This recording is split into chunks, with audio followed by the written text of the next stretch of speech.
guys, welcome to another episode of the Fins Faithful Podcast. Thanks for joining us on this 3-wide Wednesday. Dolphins coming off a huge victory over the Bills. Can they keep it rolling as they head to Madrid to face the Commanders? But more importantly, I asked myself, what's the plan moving forward? Miami's staring down an offseason of massive decisions. We all know the questions. Is Tua still the guy? Is McDaniel safe? And if changes are coming, who's next to be in charge? We're going to break down everything with the Dolphins and figure out how they're moving forward. Can they keep this win streak alive? And our special guest today, so glad to have Will Manso on, WPLG sports director, also host and reporter for the Miami Heat. And he's live. Going to be joining us from, I believe, the arena, those Miami Heat. So come and join us right here on the Fins Faithful Podcast. We appreciate it. Jason, big win, but a lot of questions. We'll get into it tonight with Will Manso. Absolutely, but one question that does not need to be answered is, when is my polo, Fins Faithful polo? Because I'm wearing it. It got here yesterday, George. It's about damn time to take a gift from LeBron James. But let's bring Will up because he's our special guest, and we'll get him on here. Let's bring Will. Will, we got to get Will one of our Fins Faithful polos. Will, thanks so much for joining us. How you doing, man? Good, man. It's good to be here. Yeah, I'm at the Kaseya Center. The Heat and Cavs are playing. I found a nice little sort of quiet spot here away from the action, the chats and Dolphins. It's good to see you guys, man. Good. Well, let's get right into it, Will. Jason, that Bills win, man. I know it caught us off guard, but how do you feel, Will, with that? Just kind of your thoughts on that game and how much did you think you were surprised? I mean, look, like everybody, I was surprised. I did a podcast last week with a Buffalo podcast, that a guy that I like really, that runs a podcast called Buffalo Plus. And he asked me straight up, like, hey, how does Miami beat Buffalo? If they were like a miracle, upset. And I said, I don't know the formula. I really don't. I mean, did Buffalo turn the ball over a bunch, I guess? I was trying to think of ways, and never did I imagine the way in which Miami did it. Buffalo didn't give them that game. Buffalo, surely they didn't play their best, but the Dolphins went out and dominated. This wasn't a game where it was like fluky, like, a lot of things went their way. They went out and they kicked up, out of Buffalo. So that surprised me. And the way I took it, guys, like, for the fans, I'm so happy that fans got to see a win. For the media, believe it or not, we get tired of covering losses. We get tired of the same old questions when the team is struggling. But more than anything, guys, I was happy for those players, man, because they have been dealing with so much stuff the last couple months that had nothing to do with football, right? And the idea of their GM getting fired and their future, their coach up in the air, those guys deserve the good feeling of a win. So I was happy for those guys. Absolutely. And they were partying in the locker room, surfing on laundry carts or whatever it was, and they deserve it. The fan base, starting to come around, thinking there might be maybe a run ahead. There's 3 very winnable games with a bye week nuzzled in after Spain. Do you think that the Bills game could be the start of a nice little run here and maybe get creeping towards 500 in a couple of weeks? I mean, Jason, I think you and I are similar in the sense that we're probably overly optimistic at times too much, and then you get slapped back into reality. Like I am very guilty of that when it comes to all the teams that I follow or like, and the Dolphins are no different. I still think this team is better than 2-7, right? And I know you are what your record says you are, whatever. They've been bad. They've struggled. They've had injuries. They've had poor play. They've had all kinds of issues. But looking at the schedule that it's laid out, looking at the way they played against Buffalo, I think they could win 2 or 3 of these next 3 games. Like, ideally, I think they could win all 3. When you have a team that's inconsistent as the Dolphins have been, though, and you have a team that, quite frankly, definitely still has holes despite their win and issues they've got to figure out, asking for 3 more wins in a row is a lot. It is a lot. But I do feel like they have turned some sort of corner where they're playing better. Look, there is one common theme the last 3 weeks or so. The defense has been better.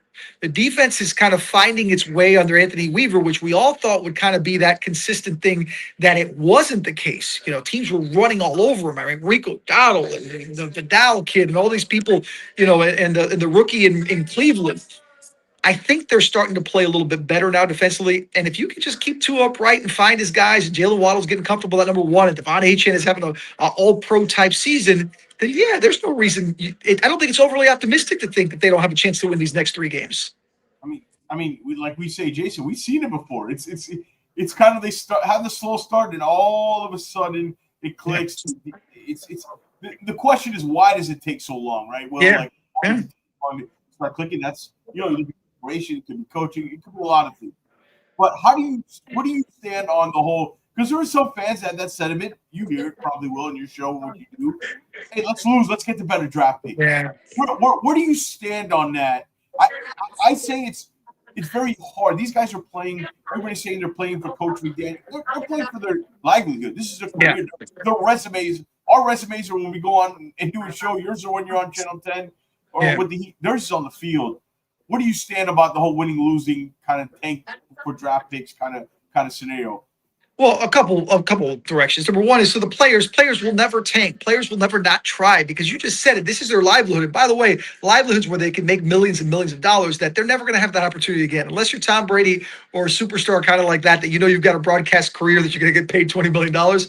This is their window to make big money and for generations of their family and their children. I mean, in their lives. These guys, they know the window is so small, so they're going to play as hard as possible, as long as possible. So you're not going to get that from players, any kind of quit. But I think from a fan perspective, what you have to understand too is that, look at the track record of Chris Greer. How many draft picks he missed out on? How many guys? I mean, guys, I think back, the worst take I probably ever had, and trust me, I've had some bad ones, but the worst take I probably ever had was saying that I thought moving up to take Deion Jordan was a good idea. Where did that get the Dolphins? I respect you for I respect you for repeating it. That's big respect right there for saying that's that. a lot of respect. Yes, and then so I thought I was some genius thinking that then. Now I'm not so much of a genius for anything. So you don't know what you're getting. If there was a surefire quarterback, right, that was a generational, like, you know, Peyton Manning when he came out, those kind of guys were like, man, this is the guy you got to get, then I would understand that idea of like, maybe we do need the stink to get in the top few or the top one, you know, get that number one pick or the top few where we could trade up or something. But right now, I just don't see the benefit. Play hard, see where everything falls. By the way, how can we talk draft? We don't even know who the GM of this team is going to be. So to sit there and talk draft like we have any idea who the next GM, in what direction that GM is going to go, is a waste of time. Yeah, I agree. And you speaking of GM Chris Greer, where did it go wrong? Where did this rebuild 2019? I said it went wrong. All you got to do is look at the trade deadline. Well, all those guys we drafted would be in the prime of the careers, and the Jets kind of did the same thing a year later and kind of had a bunch of picks, and they were able to get, you know, who they trade, Sauce Gardner and the defensive tackle Quentin Williams. They got 3 1s and a 2. We weren't able to get only a third-round pick for the guys that should be in the prime of their career in this roster, and some of the good ones are not here anymore. Where did it go wrong? Is it as simple as that? Just the 20 and 21 draft?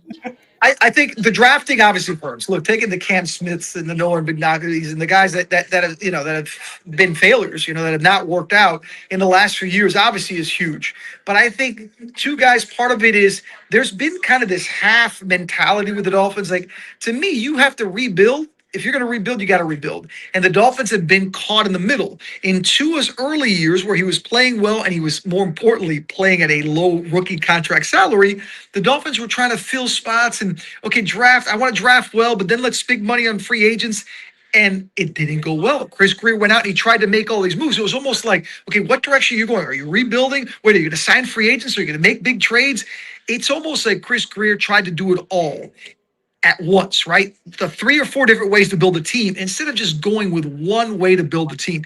And you look at the Eagles, and trust me, as a Giant fan, I hate the Eagles.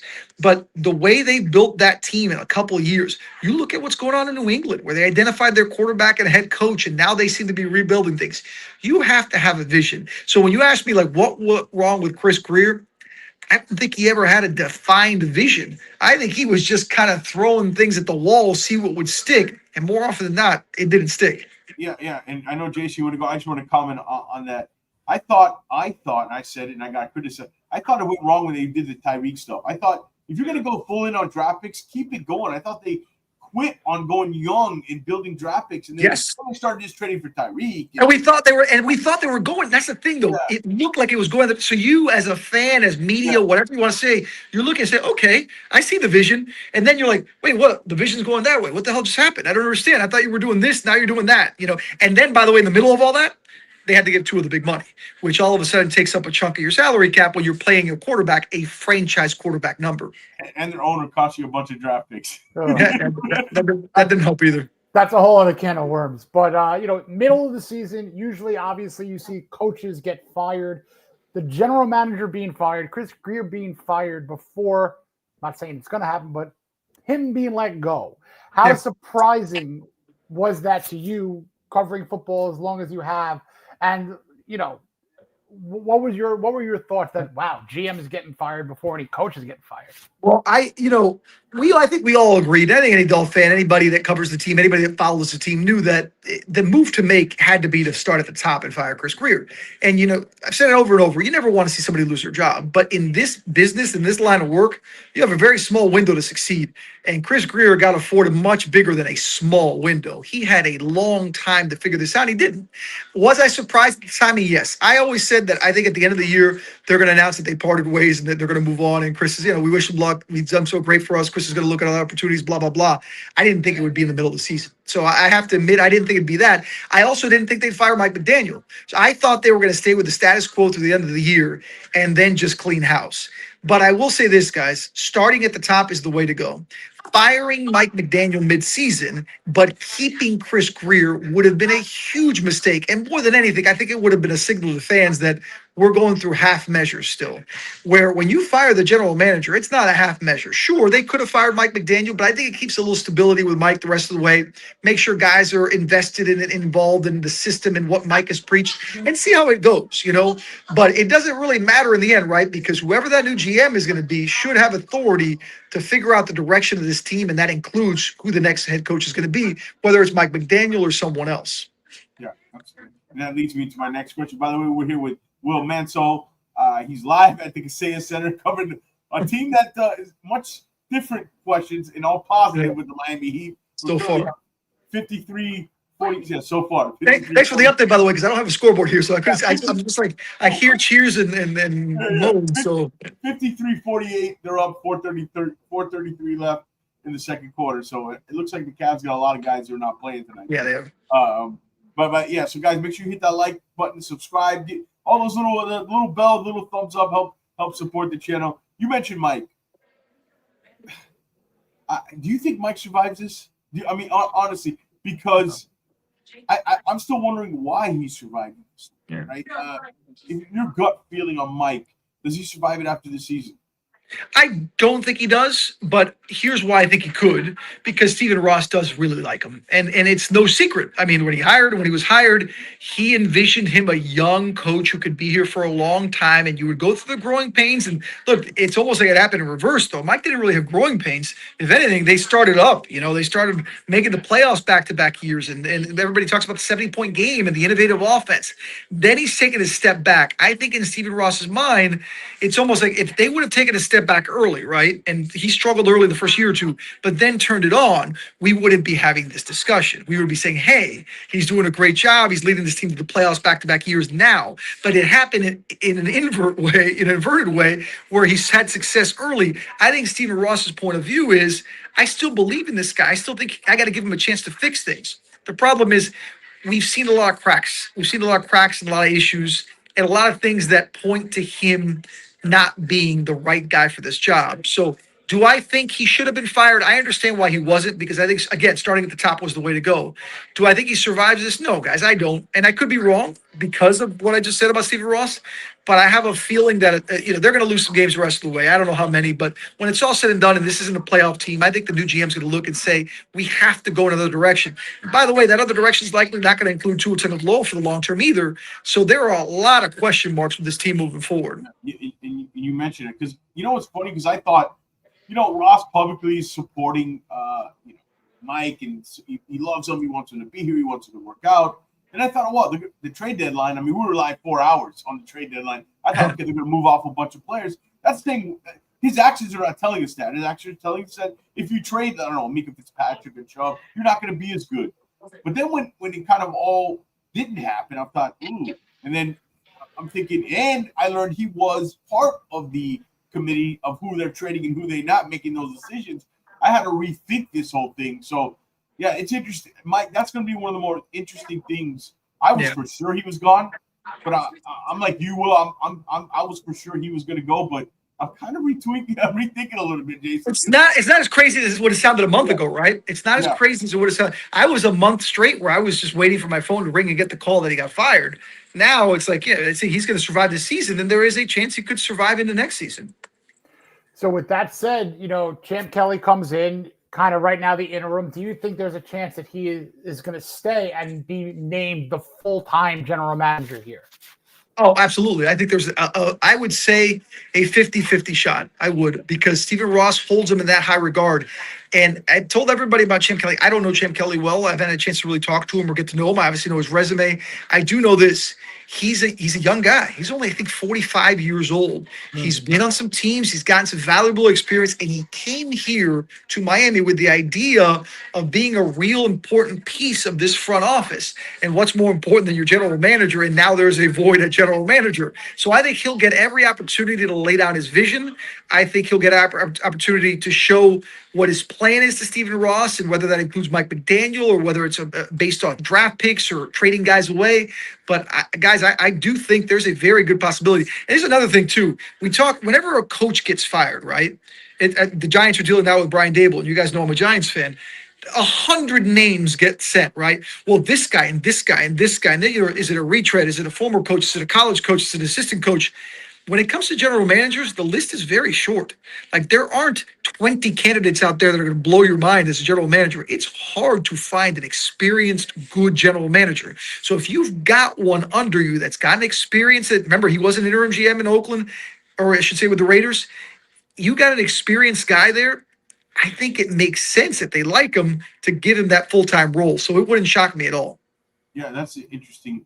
You got a follow-up, Jason? Yeah, I just want to bring in, you mentioned Dable. I know you're a Giant fan. Obviously, he gets fired. Our guy Lou from Dade, I'm sure you know Lou, huge Heat guy as well. He asked, would Will recommend the recently fired Brian Dable from the G-Men, whether that's offensive coordinator or new head coach? What are your thoughts there? Well, he's definitely a coordinator. He's not a good head coach, and he doesn't. There are certain guys who are just built that way, and he's had success. And obviously in Buffalo, when you have Josh Allen, I will say this though, so much of the success of a coordinator is tied. When he was in Buffalo, he looked like a genius because he had Josh Allen, right? Last year, the Giants averaged 15 points a game. This year, all of a sudden, they averaged 24 because Jackson Dart is pretty damn good. So when you have a quarterback, it helps you look like a better offensive coordinator. I do think Brian Dable will land a job somewhere as a coordinator. Look, he's been there, done that here. I don't see him being any kind of piece here for the Dolphins for the future. I am curious, though, because, again, there are so many, and I'm sure you guys have talked about this on the show before. Like, let's say you fire Mike McDaniel.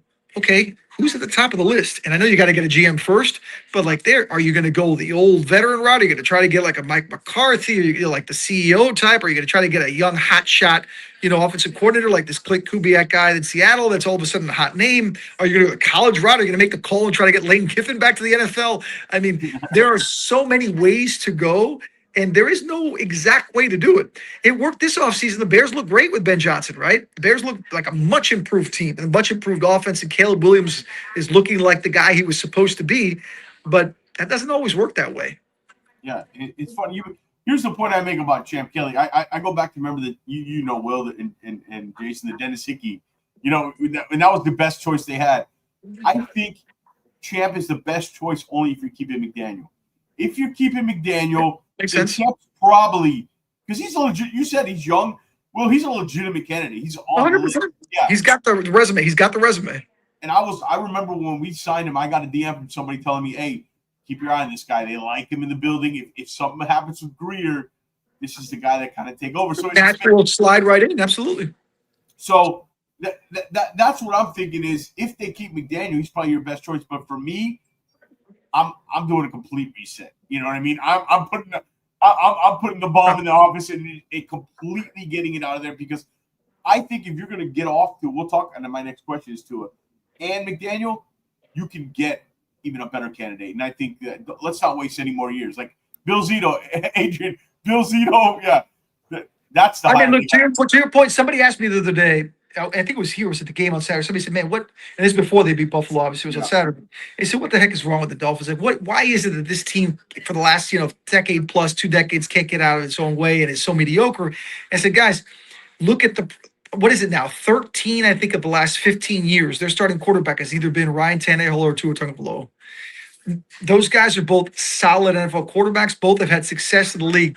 But when for over a decade, your quarterback is just a good quarterback, right? A solid quarterback, and not more than that, you're not going to be a championship contender. You're not going to be. The Dolphins need to find that combination of a coach and a quarterback that can really take you to that next level. And they've been trying for 2 decades plus since Dan Marino retired, and they haven't been able to.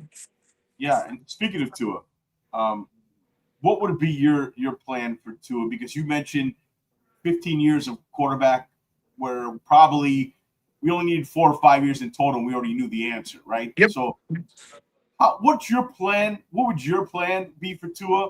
Because to me, it's clear he's no longer.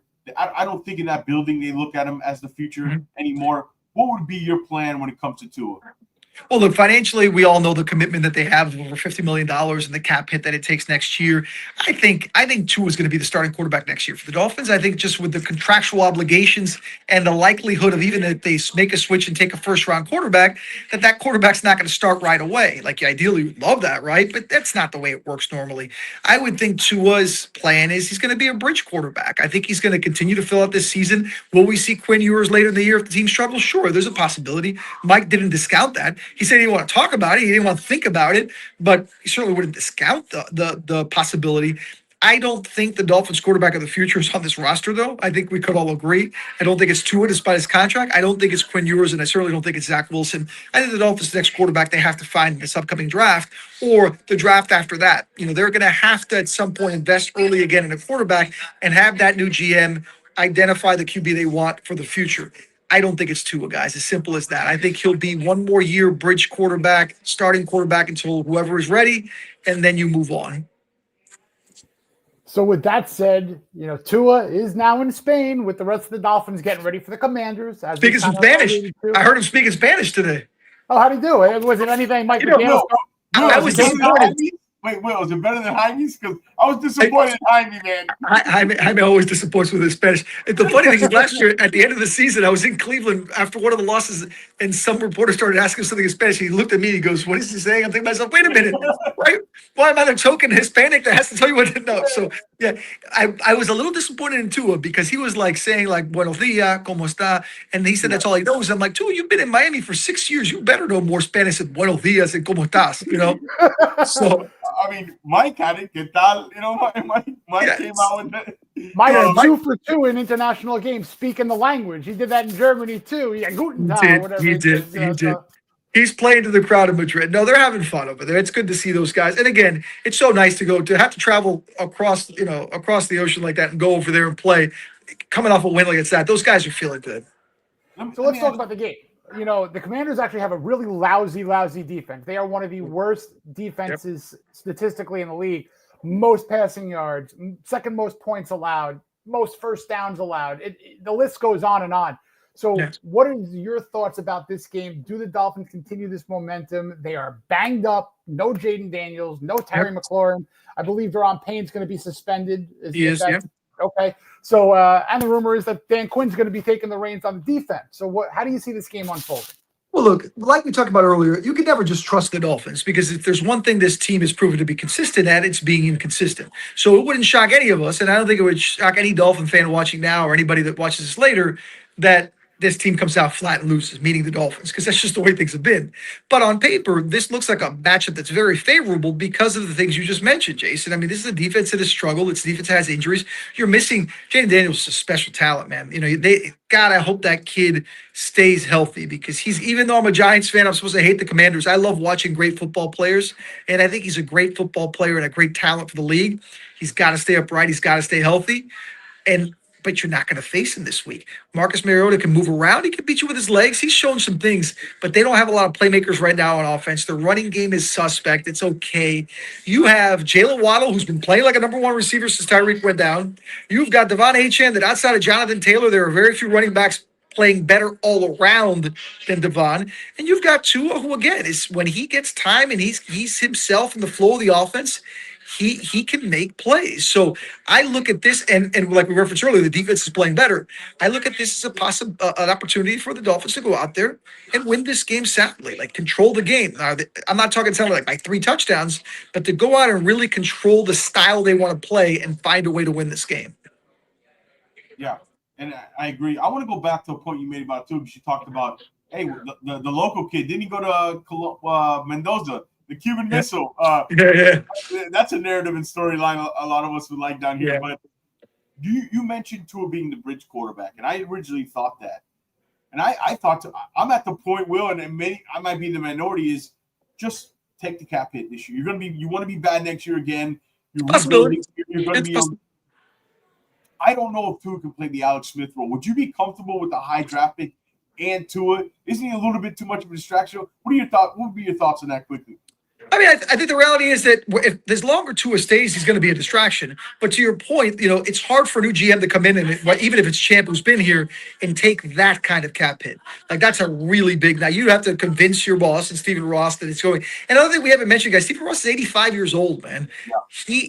I'm 50 and I'm not the most patient person. So being 85 and owning a team, patience is not something that I think is a strong point when you're at that point and you're trying to win championships, win football games. Stephen Ross bought this team to try to win and they haven't even come close to it. So there are some big decisions that need to be made about Tua. But to answer your question, sure, I think he can handle it. Tua's a pro. He's making a lot of money. I don't think he's the guy that's going to pout and quit. I think he's going to go out there and play. To his credit, Tua's he's a solid pro, a good guy. He's not a troublemaker, He's a hard worker. He is. Sometimes he puts his foot in his mouth a little bit, or some of the things he says, but I don't think it comes from a bad place. I think when he's out there, he's working hard, and I think he'll try his best to help you win games. Yeah. You mentioned Ross, and I've said this. He's felt that the one decision he had to make, and what his most important decision is hiring the guy to run this franchise. Is that what you think Stephen Ross' biggest mistake he hasn't found and made the Bills leader hire and then that guy hires Paul Maurice? Because we talk about the Panthers. You covered all for Channel 10.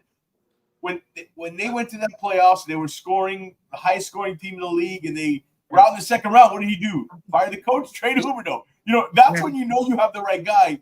Would you agree that's where Mr. Ross has gone wrong here? Absolutely. And look, Pat Riley, we're here at the Kaseya Center. Pat Riley's the same way over the years. He's proven that he doesn't mind blowing things up if it means going and getting a Shaq, going and getting a LeBron and a big three and working a way to try things. Or, you have to take those chances. And I think with Ross, the one thing he's almost been loyal to a fault, right? That certainly was the case with Chris Greer. He puts trust in people and keeps it there past a period where it should be, and then you're stuck with the leftovers and the mess that has happened. And the head coaching situation, it's very hard to find a good head coach. Look around the NFL, there are coaches getting fired all the time. Table was gone, but the Titans coach got fired. More will come. It's going to happen. But to not hit on one, right?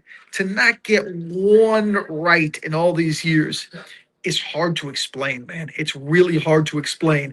And as an owner, sure, that falls on him. He trusts the wrong people for too long to make the right decisions, and they haven't been able to make it. Yeah, and he's got nobody around him to trust. All right, we're gonna get your score prediction. I know you got to go. We're gonna get out of here, but before Jason's gonna start with the score prediction. But I'll talk to me, Jason. What do you got? What do you got, Jason? I like to finish it off here, but I'll tell you what. Real quick percentage. I think it's going to be no percentage. I'm just going to give straight score. No. Percentage before we get to the score. Will, and all percentage Tua, Kelly, McDaniel. Put a percentage each of them are back next year. Oh, Tua, I'd say 90%. Kelly, I would say 50%. McDaniel, I would say 30%. Okay, like it. I'm gonna repeat Will's. That's exactly what I would say. I'm gonna rinse and repeat on that. But for score prediction for the Commanders, I think the Dolphins win by like 10 or 12. I don't think it's gonna be a massively high scoring game. Let's call it like 21-13 or 21-10 or something like that. A possession and change. I'll go 24-17, Vince. You just took my score. I was going to say that, so I'll say 23-17. I'll do it like what is it, the Wheel of Fortune style or whatever? Or not? No, Price is Right style. Sorry, that's the show I'm thinking of. Right. I'll retweet you if it's under or over 23 to 24. 23 sounds like 23-17. I'd be remiss not to ask you on the way out, the Miami Heat this year. Man, Yep. it took me by surprise how much are they at the top of the league in scoring? Jaime Jaquez, Top 5 in the league. top Yeah, five, crazy. Norman Powell. This could be Spo's greatest job he's done transforming this team. I know he's had help. Yeah. Your thoughts on the early start to the Heat here? Well, let me tell you, I know it's only 11 and this is game 12. Spo better be the coach of the year this year if they continue this, because he's never won it. The guy's the Olympic coach and the 2-time champion. He's never one of the 15 greatest coaches of all time, voted by the league, and he's never won a Coach of the Year award. So I would guess this is the time he needs to win it. But no, it's a surprise, guys. I wish I could sit here and tell you that I saw it coming. I didn't. I was around this team in training camp, and they were going through the struggles of camp, and they didn't look like an explosive offense at all. But man, Spo unleashed them once the regular season started, and they were playing with the pace. You know what the biggest thing is, guys? They all buy in. They all buy in. They all buy into their role. They go with the hot hand. They're unselfish, and they really enjoy each other's success, which I love. These guys genuinely love to see each other succeed. There's no ego, which I think we could throw some names out, but that wasn't the case the last couple of years with some issues that have happened, and that's been cleared up. Again, isn't it? It's happening. Isn't it funny? It sounds like it's the experience with Jimmy is happening somewhere else, not here. Yeah, that's the crazy thing. You thought it would stop. That's never going to stop until he's out of the league. Will, man, thank you so much. I know it's halftime of the game, 69-66. We're up, so by 3. So, Will, thank you so much, man. Let's do it again sometime during the year in the offseason. You got it. Hopefully, in the offseason, hopefully some decisions and changes are made. I'll come back out. We'll talk about it. Sounds great, man. Perfect. Thank you. Thank you, Will. Have a great night. My pleasure. You got it. You too. All right. That was Will Manso, sports director, WTLG sports director Will Manso, host. He's at the arena's host and reporter for the Miami Heat, and yeah, they're up 69-66.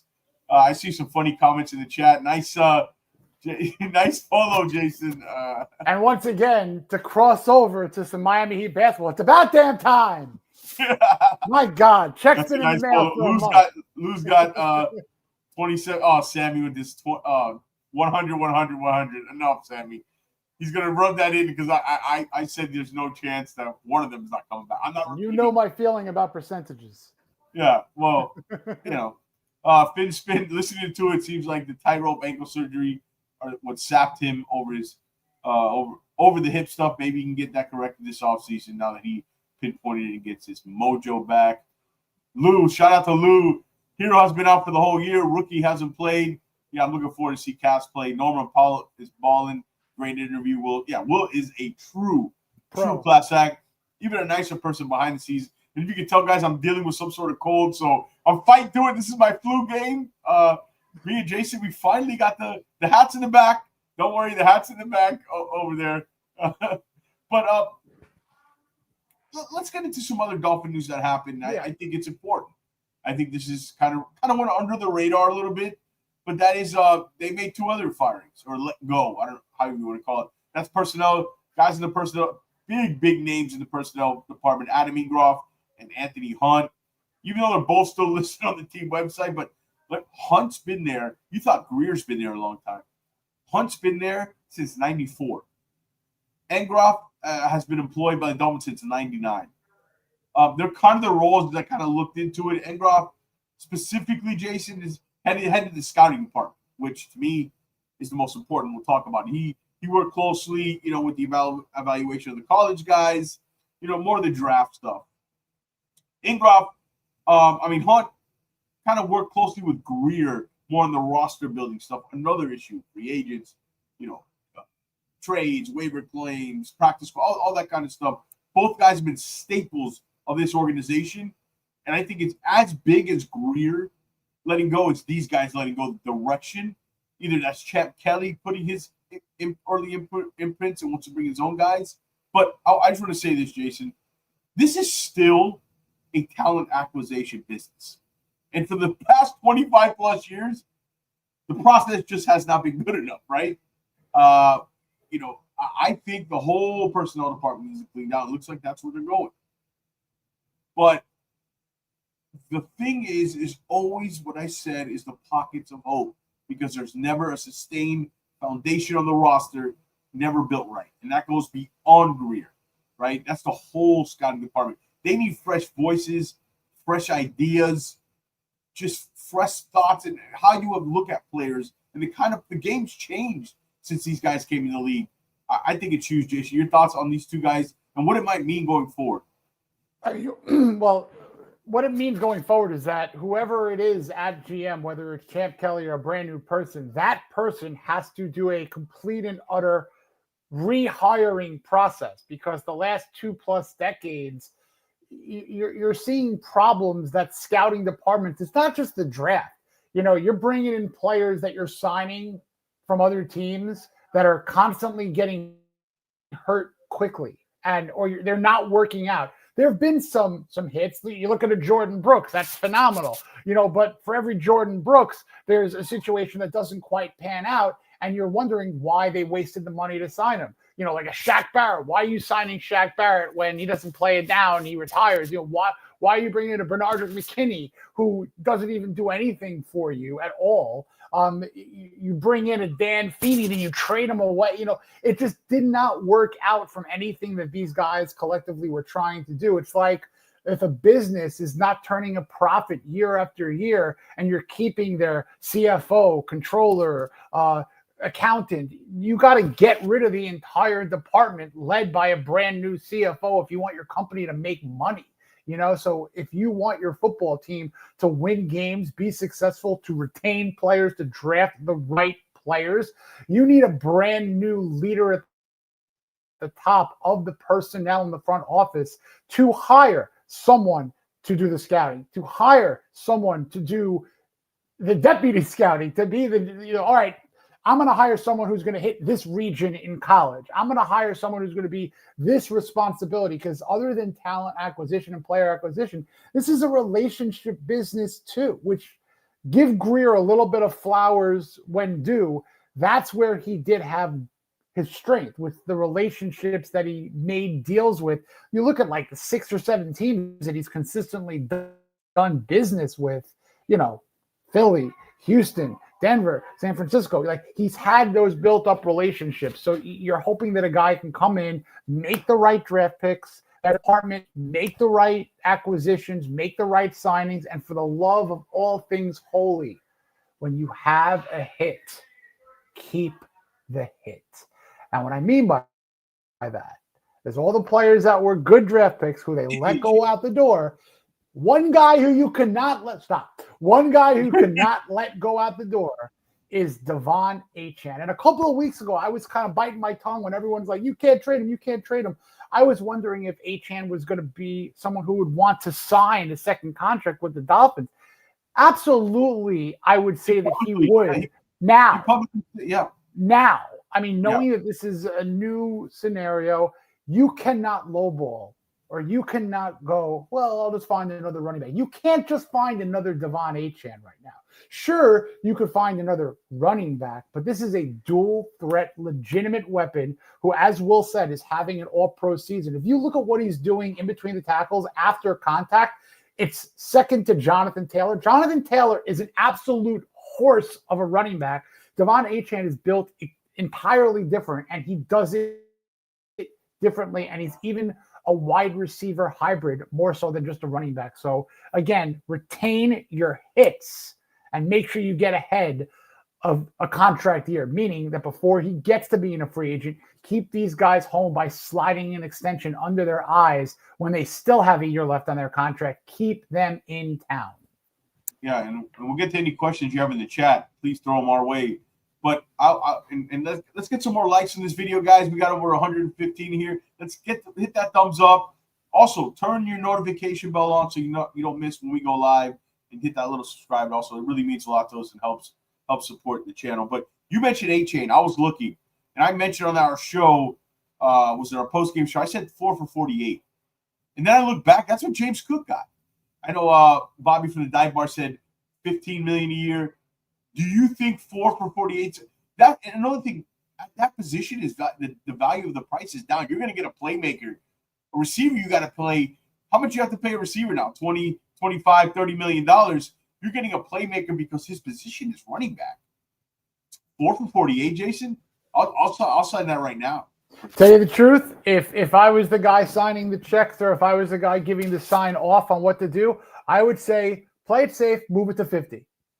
Literally. Yeah, 52. I'll I would do say that. Yeah. play it safe, move it to But 50. that's a fair, right? Cook is that similar type. It's fair, right? It's absolutely fair when you know that this guy percentage of the offense, this guy is a huge percentage of the offense since Tyreek Hill's been out. So you look at Jalen Waddle and Devon Achane, they are the offense. Like that's the offense. Whoever is the quarterback, that's who the quarterback is going to rely on a combined probably 65, 70% of the time, whether it's throwing or handing off to. Those are your two guys to build around. And you have Waddle contracted for 3 years and Achane for 1 more. You make that 4. So you pretty much have both of these guys through 2028, 2029, what have you. Because if you lose one of them, oh man, I just think it's an egregious mistake. So I would move it up to 50, make them happy, and do the deal in August next year. Do the deal in training camp before week 1 of 2026. You want to hit some of our questions, Jason? Here we got. Go ahead. Sports Babe. Okay, what up now? What up? Which Dolphin are you most pleasantly surprised with this year? Not like Achane. Who would be someone who knew? Give me someone else. Surprise you. Not kind of the obvious in Achane. I'll give you you go first. One. Patrick Paul. I agree with Vince. Patrick Paul. I had high hopes for. He's going to be good, but he's had some moments. If you look at the All-22, but he's right up there. Patrick Paul established himself as the future of this team at left tackle. And I'll say Jordan Brooks, I didn't know he was going to be this good. I knew he'd be good, not this good. I'm going to say Russell Douglas. Yes, I really loved the way he's been playing because he came in as like a Band-Aid, a guy who's just going to be here to help absorb all the injuries, but he has been playing fantastic cornerback. Better than the guy they traded. Oh, yeah, absolutely. Absolutely. And to tell you the honest to goodness truth, I hope he sticks around. Maybe week 2, week 3, you're like, he's a rental. I would hope he sticks around. I'm not saying he's as important as Achane to stick around, but I would be absolutely fine with they keep him in town. I love the way you're going to be younger next year. People got to realize that. And there's going to be a lot of dead money.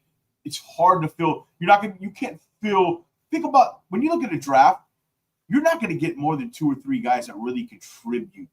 Even if you have a good draft, like 3 guys, it's hard to fill all the holes. And if you can get somebody who likes being here, you got a rapport, he's good in the locker room, and he comes at a reasonable price. Now, the question for Rasul is, he's on the wrong side of 30. Does he want to go somewhere he thinks he can win a Super Bowl?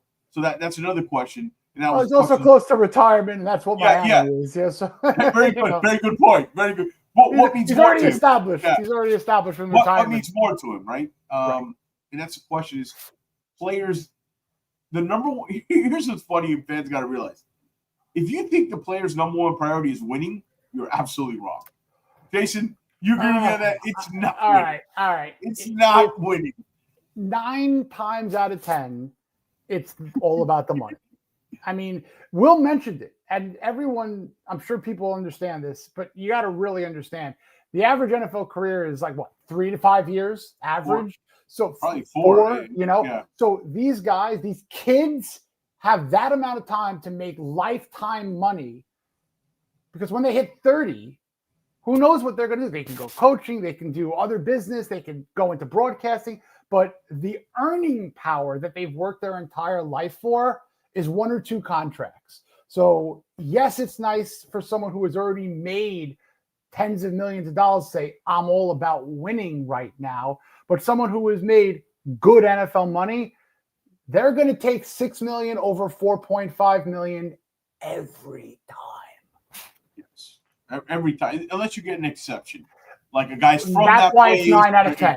That's Yeah. why I mean, look, when you look at a veteran who has been playing 15 years, has made, for example, like throwing out there, like Myles Garrett, if he's going to do 1 more year eventually, he's made his money. Dude's going to probably want to go somewhere to have a shot at a Super Bowl in a couple of years when his contract runs out, if he's still playing. That would be an example. Yeah, it's just, I think people got to really, these players have a short window and they're in it for the money. And I don't blame them, but the perception that winning is the most important thing. No, it's probably farther down the list than you guys realize. And remember, you got agents in the ear, and I don't think they care about winning as much as they care about what they're getting on the back end. So it's all about dollars and cents on that. Oh, wait, you got a $10.5 million deal, but let's try to hold out for 12.2. That percentage, that's their money in their pocket too. They're not making 12 million, so they're making 1, 2, 5%, whatever it is. Like a real estate agent, right? Like it's the same kind of game. I just dealt with that. Kenny asks, shout out Kenny. Kenny's going to Madrid, man. Please, I want to see some pictures, man. And when you get back, we got to get you on the show and tell us how it is. Maybe even hop on the post game live from Madrid, man. That'd be fun, Kenny. Would you keep James Daniels? No. First, no. No. I'm gonna give you another thing. He's got an out. The contract has an out. Yeah. Get out. I'm gonna give you another thing, Jason. People want to build the trenches to the draft. If you're really, let's say you bring in another quarterback, a young quarterback. I want to go out and get proven guys in free agency that I'm talking about. I'm going to generate my cap space in the offensive line. Big money. Like when the big free agents are out there, the $15, $20 million guys, go get them. They're proven. They probably have less injury history. You're getting James Daniels for 50 cents on the dollar because of his injury history. Correct. And that's part of the problem of who they fired. The guys who were looking at the talent to sign, this is what you're getting. No offense to James Daniels, but like, guy didn't play it down. He's hurt, and we haven't seen him. Yeah. I mean, he's played, 5 downs? Shout out to Mickey D's for the $10 donation. Great take as usual, fellas. Great job on getting Manso joined. Great flu game reference, G. I appreciate it. And great question, Ash, by the way. The sports babe question. Great question, Ash. Oh, terrific. We love Lou. We love Ash. We miss you on our post. We got to get you back. On our post game shares. And Daniel says we have a little cap space. Yeah, I know. When we're starting, when we free up and when we do it the right, that money's gone. We get that. We have a ton of draft picks. We have that blank cap space like we did that year. Go out and spend it on the offensive line, the proven veterans who, guys who, I don't know, look what the Bears did, right? That their philosophy. They went out and they drafted one year and then they signed 2 big free agents the other year. Like, I don't mind doing that. I think that's why we want to invest my money, because you have to get that right. The fabric of your team and the fabric of your foundation is built at the line of scrimmage. That's very clear. The mistakes we've made, that's when your fabric has to be built. When I tell you why we have pockets of hope and the wind gusts, when I made that joke about wind gusts come and then it collapses, is because you're not the fabric. You're not good at the line of scrimmage. So everything else, you get some waves of flashes. And we saw it in 23. But at the end of the day, when it's not built right, it's never, ever going to work. You're just going to be in the pockets of hopium, Jason, right? Like, that's my philosophy on the next time we build this team. Again, if we do it from scratch and we have 2 first-round picks and, not necessarily next year, when the dead cap money comes off, let's spend that money in the offensive line with veterans. You can sprinkle in the young draft picks, but let's get some guarantees there. I don't know how you feel about that. I've always felt that. I mean, in a perfect world, absolutely. If the cap money was right, if you're getting guys who are going to want to come on board for what could be another, slow and steady rebuild, what have you, that would be great to bring in an all-pro or a pro bowler to sign a second contract or a next contract and stay 3-4 years in Miami and to not even worry about the position. But something that I would be interested in exploring, they have a good amount of draft capital, especially with those 5 top 100 picks. Here's what I would love to see, and there's a little bit of flexibility here. I know Jonah Savaianai has not been playing well. He's playing on the opposite side of what he's used to. He's playing at left guard. So you have an opportunity potentially in the 2nd round or the 3rd round to get a pure-blooded left guard or right guard. So if you go right guard, you keep Jonah there. If you go with a better left guard than Jonah potentially, you simply move Jonah to the right because that's where he's from. You know what I mean? So that would be something that I'd be interested in seeing. The scouting department and the front office that might differ in opinion. They're going to like some guys. You're going to see a lot of guys that were drafted by Greer who are still here that they might not like, and they might have different move on from them. They're going to have different opinions.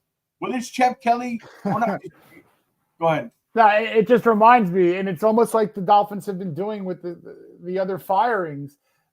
in my mind, I would like a GM to come in with a paintball gun like Ari Gold from Entourage and say, "Oh, third round, bust, you're gone. Up, signing last year, you're gone." You're gone. Like, Yeah. I would love. I mean, anyone who didn't watch Entourage, please just watch that series. It's phenomenal.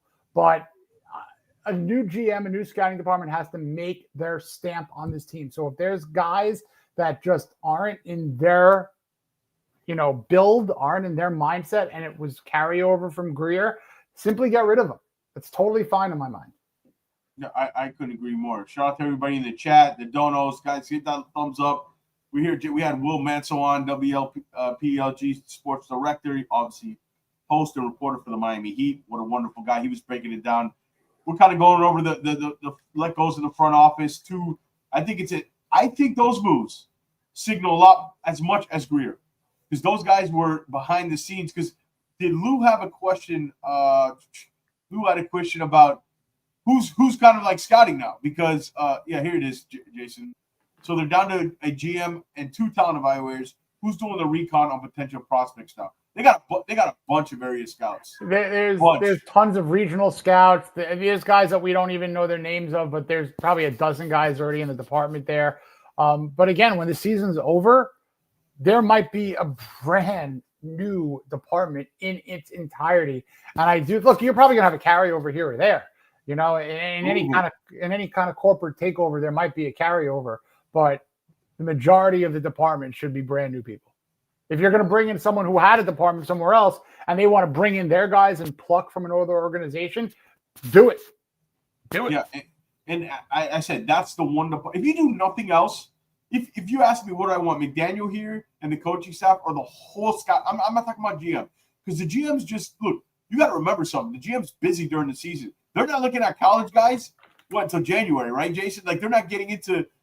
They'll go to some games, but it's the scouting department. It's the reports. They meet up. They have meetings. I mean, they get updated probably every day, daily on players and different colleges, different injuries, and how's this guy ascending or descending? What do they think? But obviously that process hasn't worked. I'm excited about a new process, new fresh voices, Jason, and I'm excited how that translates in the draft. How, do we have a GM that's more aggressive? Do we have one that? What's his strategy? Does he like to accumulate draft picks? What type of players does he look at? These are all things that I'm excited about, because it hasn't worked. Lou says, book, that's it, Jason. So all stuff getting documented now, maybe tossed out the window with the new regime. Well, they usually keep guys. They keep some guys around, and then notice they'll get fired after the draft. Have you seen that? Like some of the guys, because they're in agreement. Hey, you did all the work. We got to keep you around. We can't just bring everybody new in here. But go ahead. I mean, look, you got this scout, this national scout, regional scout, pro scout, just general titles, right? So if you're bringing in a brand new GM, and even if it is Champ Kelly, that first day you sit down, you have exit interviews or potential exit interviews. I don't care if it's the lowest ranked scout or the guy that's, under, Marvin Allen or whatever it is. You're interviewing every one of those guys. And if it were me doing the interviewing, I would extensively ask them what they think of this 2026 class. What are your thoughts on 2027? What freshmen, what sophomores in college have you enjoyed watching this year? I would literally grill them. If I don't like that answer, I'd fire them. Tell me the draft in 2-year window here. It's exactly right. Tell me what I'm looking at the quarterback position in 27. What is the wide receiver position looking like? Right. Should I go? I always believe my philosophy is always draft at the strength of the draft. When we drafted Jarvis Landry that year, that was a heck of a wide receiver draft. You take one because you're going to get one in the 3rd round that value-wise of talent is probably a round higher, because that position is so deep. Always draft at strengths position. Defensive tackle this year was a strength in the draft. We took one high. Yeah. Was that right? I don't know. Maybe not. Maybe when you look back, but again, and when we talk about Jordan, we talk about Kenneth Grant. Just think of Chop Robinson. He's gone in 8-game spans. Have you thought about him? Up and down, peaks and valleys. These young guys in the line of scrimmage will take that. Daniel has a question, Jason. Have you heard any favorites to be the GM? I heard it might be the guy from the Niners. I haven't heard any favorites. You have some favorites. I'm going out. I'm Hallaby from the Eagles. I'm going to But- how I'm going. If you're going to want, and it sets up nicely because if you have the top of the heap of the GM, breed and best in show, it's Howie Roseman. Get his deputy. Get his guy. Get his right-hand man, because that guy is going to come on in and say, well, here's how we did it in Philly. Well, here's what Howie would do. Forget about, trying to get a guy who hasn't done anything that he could put on the resume and say, well, this is what got us to the Super Bowl. This is what got us a Super Bowl ring. And he's been there, I believe, 12, 15 years, whatever it is. So I would be looking at Philadelphia, and I'd be looking to give the top job to the deputy. And you absolutely know, Stephen Ross would fall in love with this guy. You tell me. I'm going to show you a picture. Wait. I'm going to screenshot share what Hallaby looks like, and you guys tell me if Stephen Ross not going to love this guy. Do you not think that this is not his McDaniel of GMs? But to me, it also is strategic because if you bring in Hallaby, right, I think he can get along with McDaniel for at least a year. But I think it could also be just a great way to just call up Howie and do some trades.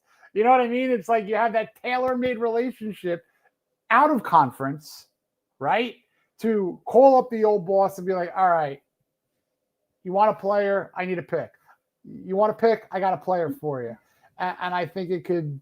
Lou, come on now. I hope not. But does he vape and drive past elbow room after a game, which I think people are blowing way out of proportion. I think he just drove past home. He got caught on film. He got caught on camera, and maybe he rolled his window down to be cool. But like, I'm gonna say that he knew exactly what he was doing, and that's the kind of guy he is. And I don't hate it. I don't hate. Look, I don't love it. If you won 21-23, and it was because the Bills missed a wide right field goal. See what I did there? But you don't go and gloat. But they kicked the crap out of Josh Allen and the Bills without Douglas, without Chop, trading away Jalen Phillips. I don't think anybody, I don't want to say that because I know a couple of people might have hopium predicted a Dolphins win and a nice one. But in terms of really the pundits out there, who saw this? Somebody picked the Dolphins? Well, with all due respect, I know Joe Robbie on Twitter, he picked it. He was probably joking, to be honest. We'll say, listen, credit. You're putting it out there. He was right. Credit where credit is due. But I'm saying, the pundit, the person, the people who are literally doing this for their living and job and going on television or broadcasting, no one saw this kind of an ass whooping. There's no logic. If you want to have a hot take, that's a hot take. But logically or any logical reason you saw the Dolphins coming out, look, they always kept it close. So maybe if they would have won, 24-27, maybe. But any logical reason for them to dominate in all aspects. Oh, you want to get draft stuff ready? I love Nick Harbert. Can we get his? That's what I'm talking about. But that's what I'm talking about. You want to make me have a dream? That's my dream. Let's get his. That's my dream. Can we get his quarterback, Lenore Sellers? My dream is all right. You got a guy like Waddle who's fast as lightning, fantastic at the routes. Let's complement him with an absolute prototypical power forward. Everyone who watches the show consistently, I love to cross-sport reference. I want a guy who you could literally bring back the fade to, and it makes sense. And it makes sense. Yeah. What do you know? Get a guy who has over 5'8".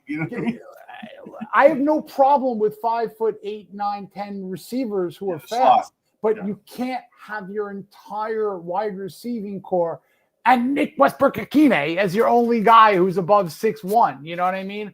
You need to have a top tier threat, a 1B to your 1A, who is exactly like Harbor's build. You know what I mean? Especially in this day and age, I think I love that. NWI has been MIA. Lou, you're 100% right on that. And it's been weird. It's been weird. I don't know if it's him, if it's Tua, if it's the offense in general, but you get a guy with one of those top 100 picks. I'm not saying it needs to be a first rounder, not saying it even needs to be a second rounder, but a top 100 pick as a 6'4" or above prototypical wide receiver to pair with Jalen Waddle. And then you have Malik Washington as year 3. And I'll tell you, if Malik Washington goes into year 3 as the Dolphins' legitimate third wide receiver, he could be one of the better third wide receivers in the league, especially with how they use him. He could be a phenomenal complement to a Tall and a Waddle. And I'll tell you what, you got good news for you in this draft. I know we're doing draft stuff already in November, but I'm excited. I never miss an opportunity. I was trying to see a list just to show you the height so you could see it. Height and weight of some of the top guys. Let me pull up this and you can see kind of some of the top guys, what their height and weight is. This might excite you a little bit, Jason. Bring it on. Let's see here. Let me make it a little bigger so you can see it. I think. So, let's see. Tell me if it's on the screen there, Jason. Live, we're going. Okay, here we go. Yep. Look at this height on some of these guys. Oh, boy. Yeah. Tyson, 6'2". Tate, a guy I love here down Denzel Boston out of Washington. 6'5", I'll go Boston in a heartbeat. Lane out of, and then just look at the size of that position. So, yeah, like you said, this could be an interesting. This could be the draft where they get some size. And I'll give you a little draft nugget, because we'll get. If you can tell, I'm under the weather here. We're gonna get out of here in a minute, but Francisco Mendoza is not QB1 for me in this draft. Oh, I'll leave it at that, right? I'm not telling you who's my number one. His name is not. It's not Sellers either. Well, he might not even be in the class. He might stick to 27. That's the problem. Friendly reminder: we got the Grinch, the draft Grinch, Sammy, Finn Sammy. Shout out to Finn Sammy. It's never too early. It's never too early to start talking Die Hard as a Christmas movie in November. We're gonna get into that. It's never too early. Real quick in the chat, Die Hard, Christmas movie, yes or no? We're gonna dedicate, folks. We're gonna dedicate one of our culture to Christmas. We're gonna have a Christmas movie draft. How about that? So we're gonna be picking movies based on their Christmasisms. Yes. All right, well, I'm getting the first round pick. I'm trading down because no, you're not going to pick Die Hard. I want Die Hard with the next pick. That I agree with. Okay, Sammy. If anybody has any questions on why it is not, I would be happy to speak offline on why it is a Christmas movie. We appreciate all you guys staying late with us. We had Will Manso. Hopefully, I'm feeling better. We'll do set. We got Saturday morning with Curtis, and then we got early. The post game is probably going to be like noonish, right? Like something like that. Yeah, hey, that's fine by me. A little early wake up, a little 9 a.m. kickoff. Yeah. So Dolphins don't do very well in these kind of games. This was kind of a throwback where we're just me and Jason chatting. I kind of like it. It's kind of the sports radio vibe that I like. So, but we can't thank Will Manso enough. Stay tuned to our social medias for when we're going live again. Again, hit the like button. Let's get some more. Let's try to get at least 50 or 100 likes in this video. Let's try to get 10 subs at least, 20 subs on this video. Let's have goals. I think we should start setting goals every show. We appreciate that, guys, and thank you, Mickey D's, for the super chat. Everybody, we're all in this together. We're riding this wave together. We appreciate it. We will see you this weekend. Can the Dolphins keep it rolling? We will find out as they take in Spain. They're in Madrid to take on the ailing and reeling Washington Commanders. So that should be. Can they do it? Should be a win. Be the run. All right, should be a win. For Will Manso, for Jason, for myself, everybody, have a safe rest of your night, and we will see you this weekend. Fins up. Fins up. Out.